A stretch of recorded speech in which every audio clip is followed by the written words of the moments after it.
बच्चे जिनकी उम्र 13-14 साल से लेके 20 से 25 साल तक की उम्र होती है और वो अपने बाप से नफरत करते हैं, ऐसे सब बच्चे मेरी इस वीडियो आज की वीडियो पूरी एक एक लफ्ज़ देखिएगा लाजमी। अच्छा, कोई भी माशरे की बुराई बताना या माँ बाप की बुराई बताने का मकसद ये ऐसा नहीं, हरगिज़ नहीं होता कि पूरे माशरे के माँ बाप ही गलत होते हैं। नहीं, ऐसी किसी एक बुराई या खामी को उजागर करने का मतलब ये होता है कि ये ऐसे बहुत सारे लोग हमारे माशरे में मौजूद हैं जो कि अपनी इस्लाह कर लें। अच्छा, होता क्या है, आप जो माएँ होती हैं ना, वो 4 किस्म की माएँ होती हैं जो गलत मेंटालिटी की होती हैं और बच्चों को अपने बाप के ख़िलाफ़ एक माँ इस किस्म की होती है कि उस माँ के अपने आपके बाप के साथ, यानी उन मियाँ बीवी के आपस में इख्तलाफ रहते हैं हर टाइम, जिनका आपको बिल्कुल भी अंदाज़ा नहीं है। अब उस इख्तलाफ रहने की वजह से वो माँ क्या करती है, वो हमेशा अपने घर फ़ोन करती है। जब वो बाप घर में नहीं होता ना, घर में नहीं है, वो कहीं पे ड्यूटी पे चला गया, काम पे चला गया, तो पीछे से वो जो माँ है ना, वो अपने घर में अपने बहन को, अपने भाई को, अपनी माँ को फ़ोन करती है, 2-2 3-3 घंटे तक बातें करती हैं और वहाँ पे अपने खावंद की बुराइयाँ हर टाइम करती हैं कि वो है ही ऐसा है, उसका दिमाग ही ऐसा है, वो हर टाइम इस तरह करता है। इस तरह बहुत सारी बुराइयाँ वो करती हैं। और वो बुराइयाँ करने के टाइम पे जो उनके बच्चे होते हैं ना, जो आप बच्चे होते हैं, उस टाइम आपकी उम्र 5, 6, 8, 10 साल होती है, आप भी वहाँ पर करीब ही घर में मौजूद होते हो और आप भी ये सब बातें सुनते रहते हो। एक किस्म इन माओं की होती है। एक और किस्म होती है ऐसी माओं की, वो क्या करती हैं, वो ये सब बातें अपनी माँ, अपनी बहनों, अपने भाइयों के साथ कर रहे होते हैं, आप वहाँ पे मौजूद होते हैं और वो सिर्फ बातें नहीं करती बल्कि वो दरमियान में आंसू भी निकालती हैं और रोना भी शुरू कर देती हैं। असल मकसद उनका यही होता है कि बच्चों के दिल में मेरा जो है ना वो रहम डाला जाए, बच्चों के तो पता लगे कि मैं मजलूम हूँ, मेरे साथ जुल्म होता है। और जब बच्चे आके अपनी माँ से पूछते भी हैं ना कि क्या हुआ है, तो आगे से माँ चुप कर जाती, कुछ बताती नहीं है, लेकिन अपने तौर तरीके से ये साबित करने में कामयाब हो जाती है कि तुम्हारा बाप जो है ना वो एक जालिम आदमी है। ये दूसरी किस्म होती है। एक तीसरी किस्म होती है ऐसी माओं की जो वो क्या करती हैं, वो डायरेक्ट ही बच्चों को खिलाफ करती हैं। उनके बाप से कोई भी इख्तलाफ है ना उसका मियाँ बीवी का आपस में, तो वो अपने छोटे बच्चों को, चाहे उनकी उम्र 5 साल, 8 साल, 10 साल है, उनको डायरेक्ट ही बताती हैं कि तुम्हारा बाप बड़ा जालिम है, तुम्हारा बाप मेरे पे जुल्म करता है, मुझे वहाँ पे नहीं था जाने दिया, मेरे साथ ये किया। तो मतलब इस तरह की काफ़ी बातें कुछ सही होती हैं, कुछ गलत होती हैं। वो बाप की गैर मौजूदगी में बच्चों को डायरेक्ट ही बताना शुरू कर देती हैं। इस वजह से बच्चे फिर जो है वो बाप से नफरत करते हैं। अच्छा, एक और चौथी किस्म होती है माओं की जो बोलती कुछ नहीं है, जो चुप रह के ये पूरा काम अपना कर जाती हैं। वो करती क्या है, यानी बाप ने अगर कोई घर के अंदर कोई सिस्टम बनाया है ना, कोई काम की बनाया, कोई कानून बनाया, या वो कोई चीज़ चाहता है कि घर में हो, अब माँ की मर्जी नहीं है, वो काम जो है ना वो माँ की मर्जी के मुताबिक नहीं है। अब वो माँ क्या करेगी, वो चुप रहेगी, वो बच्चों को मोटिवेट नहीं करेगी, बच्चों को बोलेगी नहीं कि आप ये काम करो, बल्कि चुप रहेगी और बच्चों का दिल ही नहीं कर रहा होगा वो करने का। तो बच्चे जो है वो अपने बाप के बनाए हुए उस कानून पे या उस काम पे कभी भी उसकी मदद नहीं करेंगे और वो नहीं करते। लेकिन अगर वही माँ चुप रहने की बजाय अगर वो अपने बच्चों को मोटिवेट करे या करे, बताए कि तुम्हारे बाप बहुत अच्छा है, ये बहुत अच्छा काम है, इसके ये फ़ायदे, ना चाहते हुए भी अगर माँ नहीं भी चाहती ना, फिर भी उसके ज़हन में ये है कि इस मेरे खामद ने जो घर में सिस्टम बनाया है ये बच्चों को इम्प्लीमेंट करवाना चाहिए, वो अपनी ड्यूटी समझती है, तो वह बच्चों को जब बिठा के समझाती है ना, तो क्योंकि बच्चों का रुझान अपने माँ की तरफ हमेशा से ज़्यादा होता है। बाप जितना मर्जी मुखलिस हो इतना ज़्यादा नहीं होता जितना माँ की तरफ होता है। जब माँ समझाती है तो बच्चे एकदम से मान जाते हैं और इस तरह वो घर बड़ा खुश रहता है वो। लेकिन कुछ माएँ होती हैं जो ऐसी सिचुएशन में चुप रह जाती हैं, चुप रह के वो एक गलत किस्म का किरदार अदा करती हैं जो कि उनके बच्चे के और उनके बाप के दरमियान जो लड़ाई झगड़ा होता है या नफरत होता है उसका सबब बनता है। अच्छा, अब आप जो बच्चे होते हैं ना, ये सारी सिचुएशन से आप गुजर रहे होते हैं अपनी 7, 8, 9, 10, 12, 13 साल की उम्र तक। इसी तरह चलते चलते आपकी उम्र 16, 17, 18 साल हो चुकी है। अच्छा, 16, 17, 18 साल की उम्र में अब आपके ऊपर प्रेशर भी आना शुरू हो गया, क्योंकि आपके घर के ताल्लुकात, आपका बाप जो है ना वो इस माशरे में रहने वाला एक ऐसा आदमी है बाकी आदमी की तरफ जो एक कमज़ोर आदमी है, जो एक कामयाब आदमी नहीं है। उन्हें ना कारोबार करना आता, ना इतने पैसे उसके पास हैं कि बच्चों की तरबियत कैसे करनी है, क्या उनको ट्रेनिंग देनी है, क्या उनको स्किल सिखानी है, किस तरह उसके साथ बॉन्डिंग करनी है। वो हर टाइम गुस्से में रहने वाला आदमी है। लेकिन इन सब बातों के बावजूद भी वो अपनी पूरी कोशिश पूरी ज़िंदगी में कर रहा है रोज़ाना की बुनियाद पे अपने घर के अखराजात पूरे करने और आप लोगों के तमाम मामलात को पूरे करने की बहुत कोशिश कर रहा है, लेकिन वो काबिल नहीं है। अब हुआ क्या कि आप 16, 17, 18 साल की उम्र में पहुंच गए, अपनी माँ के वो रवैया सारा देखते देखते, और साथ अब आपकी शादी की ज़रूरत भी आपके जिस्म के अंदर आ गई। आपके जिस्म के अंदर की चेंजेस जो है बहुत तेज़ी से वो आगे बढ़ रही हैं। आपको शादी की भी ज़रूरत है, आपके दोस्त वगैरह भी ज़्यादा हो गए हैं, आपके मोबाइल के खर्चे, आपके ऊपर इंटरनेट का जो असर होता है वो, उसके बाद आपको आमदनी कोई नहीं आना शुरू हो रही और आप मसरूफ़ भी नहीं ज़हनी तौर पर रह रहे। तो ये सब बातें मिल के, और उसके बाद अब आपके बाप का रवैया भी, आपका बाप भी आप पे सख्ती करता है, काम क्यों नहीं करते, पढ़ते क्यों नहीं, जाते कोई नहीं, ये सब चीजें मिलके अब आपके अंदर जान भी, ताकत भी आ गई है, क्योंकि आप 17, 18 साल के हो गए, अब वो बच्चे नहीं रहे।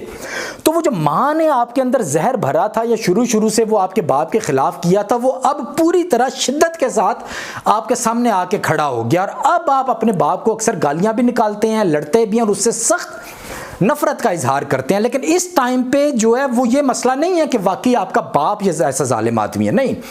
पहले वो आपकी माँ ने वो सारा किरदार अदा किया, अपने मसले जो हैं उनके अंदर आपको शामिल करने की कोशिश की, अपने साथ एक ग्रुप बनाने की कोशिश की कि ये मेरे खिलाफ है तो ये बच्चे भी मेरी साइड लिया करें। लेकिन अब क्या हो गया, अब आपकी नाअहली है, आपने कोई काम नहीं किया, आपकी उम्र आगे गुजर रही है, आपके अंदर प्रेशर होता जा रहा है, इस वजह से अब आप अपने बाप के साथ बहुत ज्यादा नफरत का इजहार करना शुरू हो गए। अच्छा, यहां पे आप दो बातें आप अपने ज़हन में रख लें। एक, ये जो दीन होता है ना हमारा, वो ये होता है, औरत जो होती है ना, लड़की, वो सबसे पहले अपने माँ बाप के घर में होती है।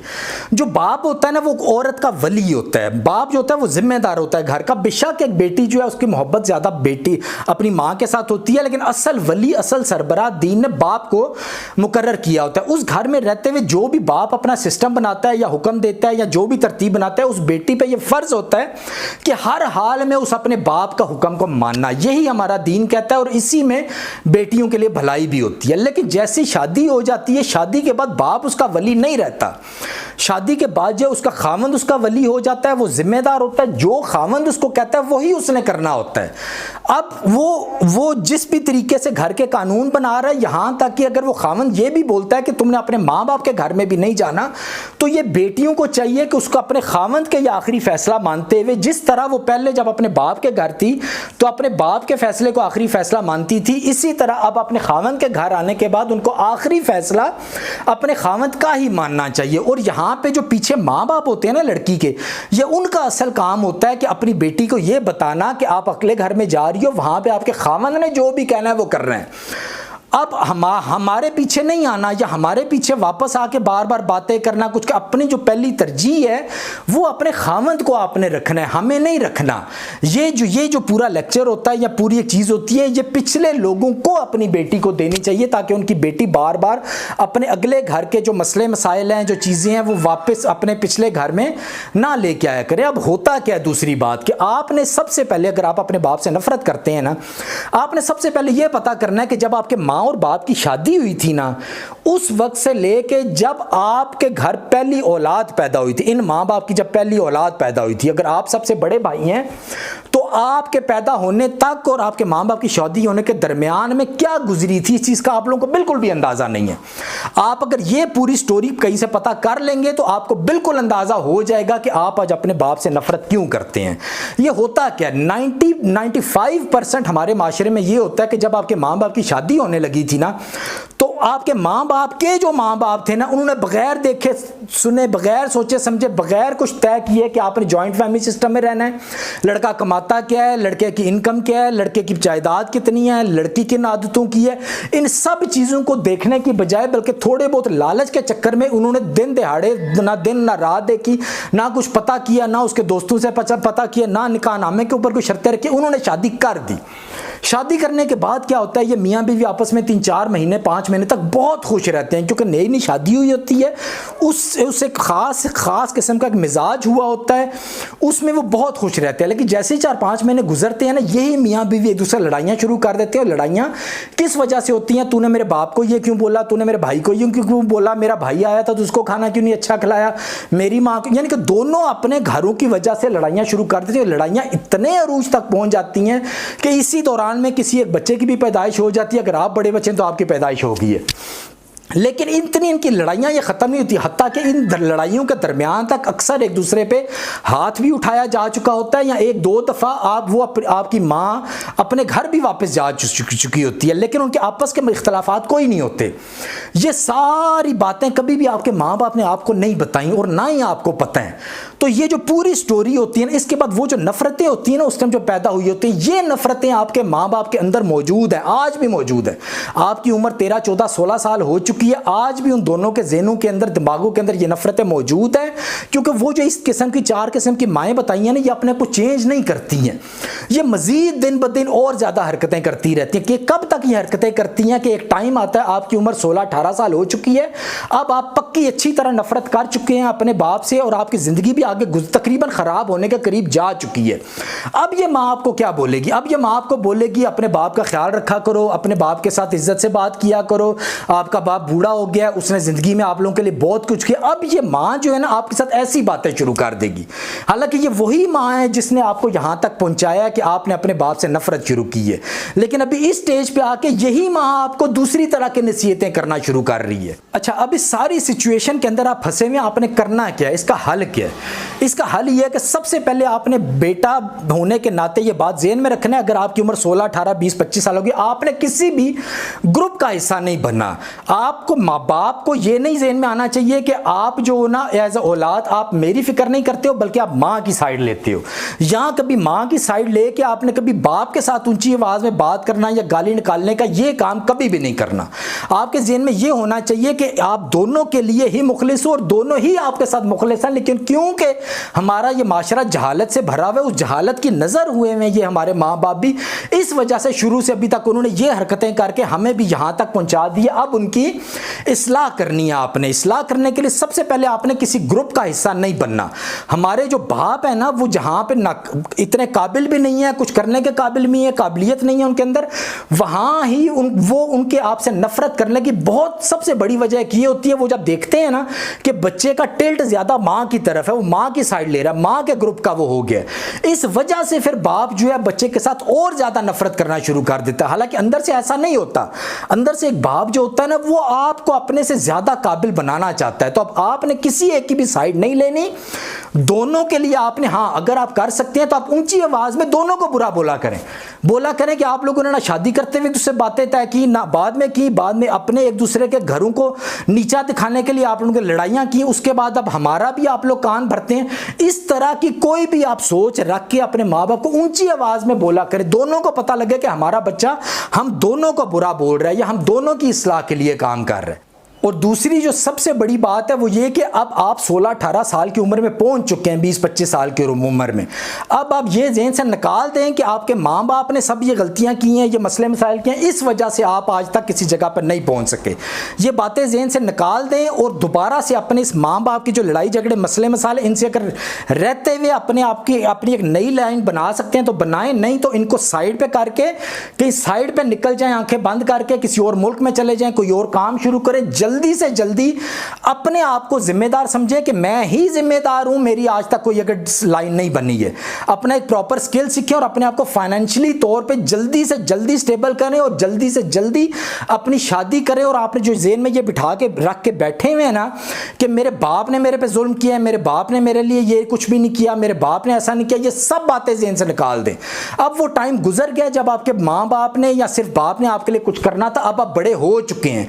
अब आप इस चीज़ की फिक्र करें कि अगर आप अभी से अपने आप को बेहतर नहीं करेंगे तो कल को जब आपके बच्चे होंगे तो उनके साथ भी आप यही सारी हरकतें कर रहे होंगे। इसी तरह ये जो पूरी चेन है, ये जो माँ बाप फिर आगे बेटा, पूरी नस्लें ये तबाह से तबाह होती जाएंगी। तो यहाँ पे माँ बाप को जिम्मेदार बनाना छोड़ दें और आगे खुद से चल पड़े। लेकिन ऐसी स्टेज पे आके मैंने अक्सर अपनी ज़िंदगी में बच्चों को देखा है जो 20, 25, 30 साल की उम्र में पहुँच जाते हैं, अब वो दोबारा से बाप के साथ दोस्ती कर लेते हैं। बाप उनको अच्छा लगना शुरू हो जाता है। इस वजह से नहीं कि वो बाप को अपनी जितनी बुराइयां उसका जिम्मेदार नहीं समझे, नहीं, बाप को ही समझते हैं। जितने भी मसले होते हैं अपनी माँ की उन हरकतों की वजह से अपने बाप को ही हर चीज़ का जिम्मेदार समझते हैं। लेकिन अब क्योंकि उनको पैसों की ज़रूरत होती है, उन्होंने कारोबार नहीं किए होते, वो जो बाप की जायदाद होती है, घर होते हैं, उनके ऊपर उनकी अब नज़र होना शुरू होती है कि अब वो बाप के थोड़ा थोड़ा करीब होते हैं। किस वजह से? ताकि बाप वो घर बेचे, जायदाद बेचे, हमें पैसा दे ताकि हम कारोबार करें। अब इस ज़रूरत के तहत कुछ बच्चे होते हैं जो अपने बाप से नफरत ख़त्म कर देते हैं और बाप के करीब हो जाते हैं। लेकिन मैं आपको ये मशवरा दूंगा, किसी भी सिचुएशन में अपने दिल से अपने बाप की नफरत ख़त्म कर दें। ना माँ के लिए नफरत रखें, ना बाप के लिए नफरत रखें। ये एक सिचुएशन है जो हमारे माशरे के जाहिल होने की वजह से क्रिएट हो चुकी है, जिसके हल के लिए अब आपने अपने माँ बाप को इस बीच में से निकालने की कोशिश करनी है और ख़ुद भी इस दलदल से आपने निकलने की कोशिश करनी है। आज के लिए इतने काफ़ी है। दुआ में याद रखिएगा। अल्लाह हाफ़िज़।